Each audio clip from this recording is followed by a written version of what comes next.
Starship Saladin, Shattered Faith.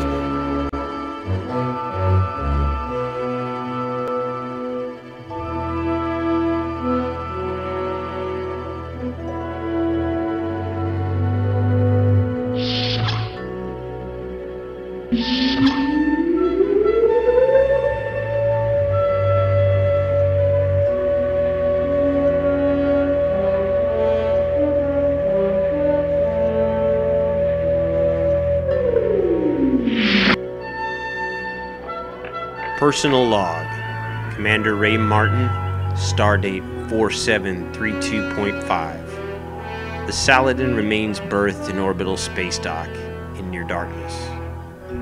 Only the lights of the construction platforms illuminate her hull.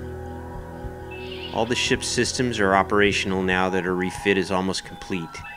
But as I sit here in the center seat on this deserted bridge, I reflect on recent events that brought me back here. Starfleet wants to decorate me as a hero and give me a ship of my own. This ship, the Saladin, a ship I've served on for the last 4 years as first officer until my temporary posting as first officer of the USS Hood. Freshly refit, the Saladin is ready to return to its mission of keeping the peace on the borders of the Federation near disputed Orion space. But I look around this empty bridge and I am haunted by the loss of many of my dearest friends and comrades. The computer built by Daystrom was supposed to save lives, but it murdered my friends. Aboard the Hood, I led a rescue team to recover survivors on board the Excalibur when the Enterprise backed off from its treacherous attack on our unshielded ships. After we regrouped, the Potemkin and Lexington kept the Enterprise occupied while we boarded the Excalibur and located survivors. Everyone thought Kirk had lost his mind. I wonder if Commodore Wesley had had time to regret calling him Captain Dunsel. I know that I cringed when I heard him say it. Now I look at the wreck of the Excalibur. She sits in a berth next to the Exeter here in orbit over Delta IV. There have been almost 1,000 casualties in just a few months. 372 lives were lost aboard Excalibur and the entire crew of the Exeter. We saved 75 crewmen and women. I did save Diana.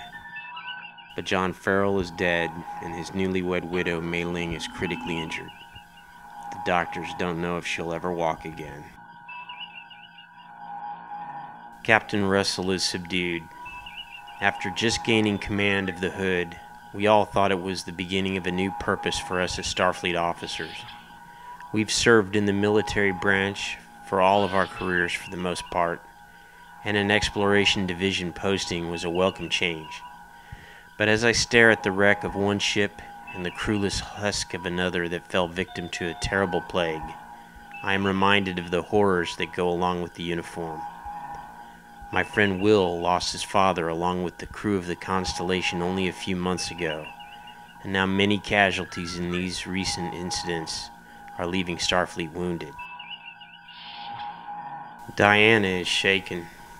Not only did she serve under Captain Decker years ago on the Constellation, but she was the helmsman of the Excalibur during the War Games, and the M5 beat her soundly.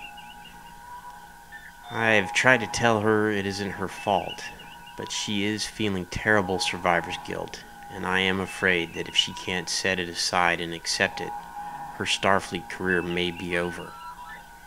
Hell, if I can't let it go, mine may be as well, despite the promotion and the medal. I just want to flush the damn thing out the nearest airlock. I don't want a medal. I want my friends back.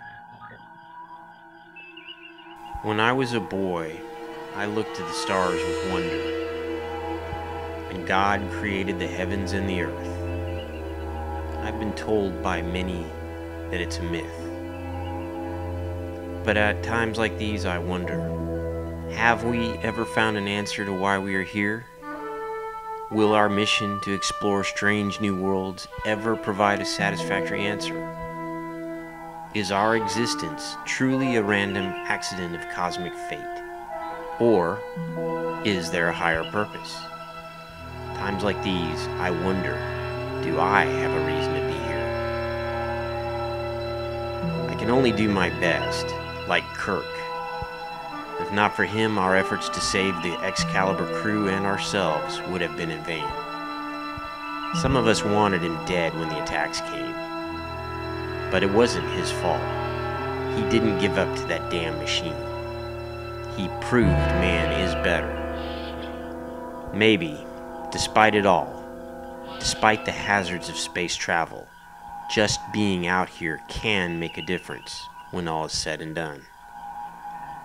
Men should not serve machines or let the machines do the work for us. They've proven time and again that they cannot be trusted. I've seen my share of comrades fall, but every one of them died in the line of duty for something they believed in. When my time comes, I want to know that I have no regrets.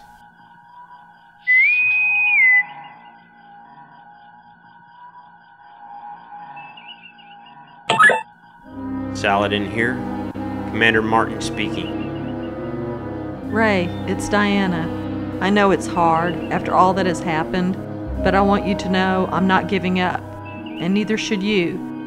Starfleet is where we belong. I agree. Then you will ship out with me? I'll be there, and I'll be ready. I know you will be. I have faith in you. I'll see you in a few days then. I love you, Ray. Diana, out. I love you too, Diana. I'll see you soon. Martin out.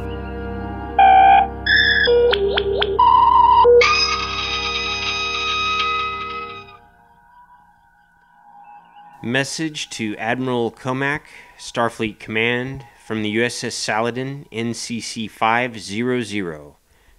I, Raymond Keith Martin, hereby accept command of the Starship Saladin, stardate 4732.5. My personnel requests will be arriving shortly. I thank you for the honor of serving the Federation. Captain Martin, out. If it is a game of life and death, and it's time to make a difference, I swear, I will. Space, the final frontier. These are the voyages of the Starship Saladin. Her 4-year mission, to maintain the peace and security of the Federation, to explore strange new worlds, to seek out new life forms and new civilizations, to boldly go where no man has gone before. Starship Saladin, Shattered Faith. Starring Kenneth Thompson Jr. as Captain Ray Martin, and Mildred Thompson as Lieutenant Diana Palmer. Copyright 2009-2013 by Kenneth Thompson Jr.